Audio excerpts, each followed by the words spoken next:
Look at that. Dean Martin, maybe Frank, maybe Sammy. Those were good times.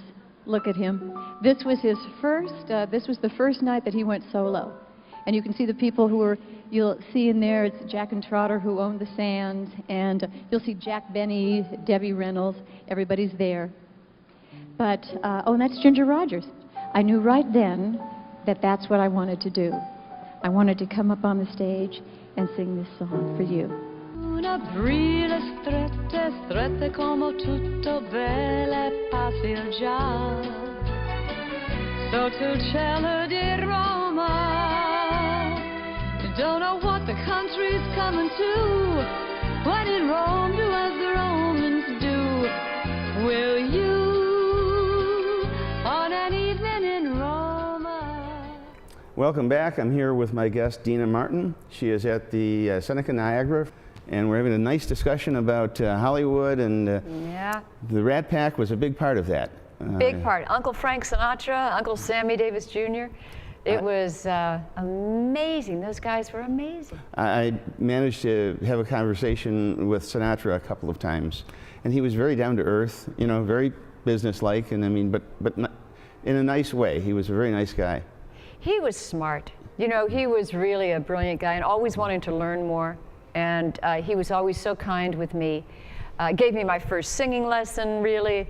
Taught me about phrasing and living with a song. You know, teaching me that to take the song and perform it for quite a long time before you record it. Of course, what he did, he would record it, and then he would re-record it and re-record it, because it would change, the meaning of the song would change for him through the years. And so it's really about learning about the song and yourself through a song. So he was great. Those guys really looked like they were having fun every time they got up on stage. It just looked like, I mean, and that just, I think, translated to the audience that it was a fun time. It did translate. Were you ever able to see them all on stage together? Oh, too bad. I wish I did. Too bad. Because and I remember it so well, being at the Sands Hotel in the Copa room, sitting ringside. Oh my gosh, and I talk about it in my show. But to see them all on stage together, they respected each other, they loved each other, they had so much fun up there. And the audience felt like they were in on, you know, some kind of party with these guys up there, and they were brilliant. And you know what, your dad was the consummate actor. I mean, when he was on stage, you would think that he was actually drinking. Right. But that was all apple juice, right? Martinelli's, Martinelli's apple cider. He was an excellent, excellent actor. And in fact, you know, when I'm thinking about it on the side, I'm still amazed he wasn't nominated for an Academy Award for Rio Bravo when he played Duke, you know, the... very powerful. That was very powerful. Yeah. But he was such a good actor that people thought that he was drinking all the time. Right, exactly. You know, and he just, I mean, that was like a natural to him. He pulled it off so that you didn't even think about it. You thought, okay, well, look at, I wonder how he can perform exactly when he's under the influence like that. Right. I remember an interview he had, and you know, the interviewer said it to him, and he said, he kind of like said, do you think that I could do all of this work if I was actually drunk like that? Do you think that NBC would have given me $33 million to do the show?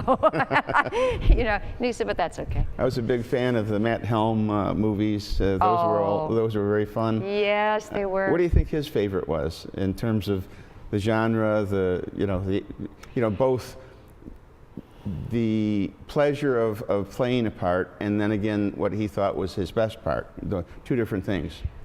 He loved, and in fact it was one of his first movies after the split with Jerry Lewis, but it was The Young Lions, and that was with Marlon Brando and Montgomery Clift. He was nervous about doing that, but he was so wonderful in it. I loved him in Some Came Running with Frank Sinatra and Shirley MacLaine. But there are incredible movies that he did, and I don't know, he loved doing the comedies. He did that, you know, and then I think about even up the Cannonball Run.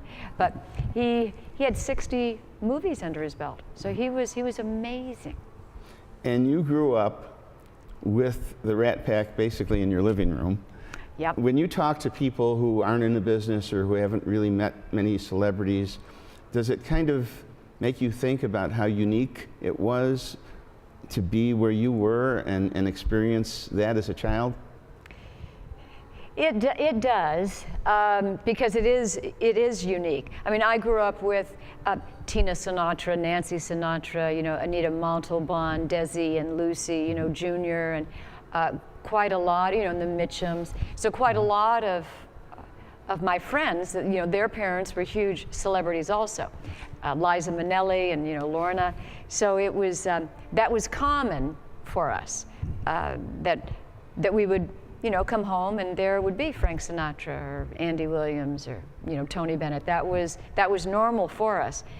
But you could tell when you went to school and you met with other people. In fact, once the Dean Martin show was on the air, that brought Dean Martin into every household in the world. Yes. Amazing. And so that was a whole other career for him and for us as his children, because then everybody knew Dean Martin and the Rat Pack. Well, you have a book out now that talks about memories of, you know, of growing up and the experiences that you had.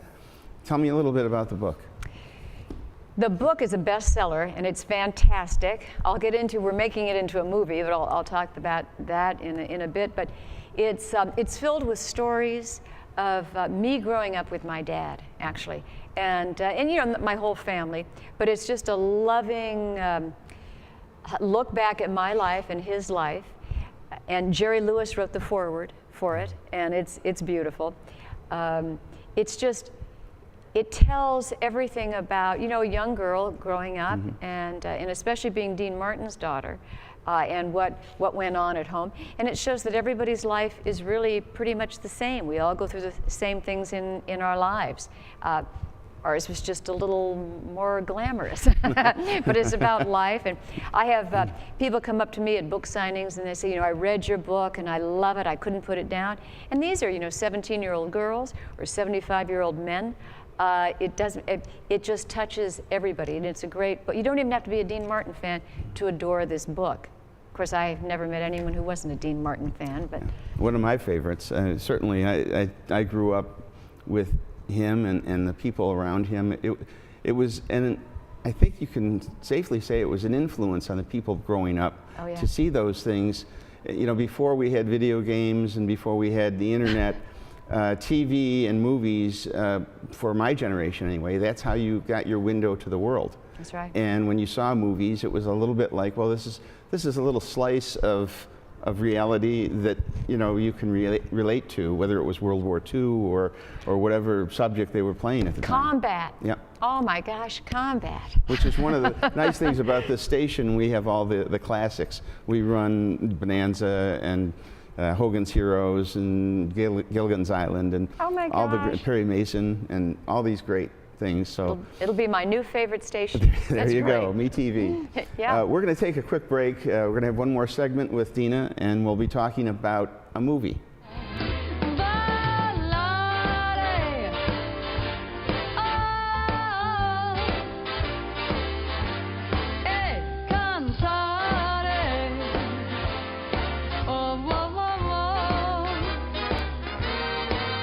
Nel blu dipinto di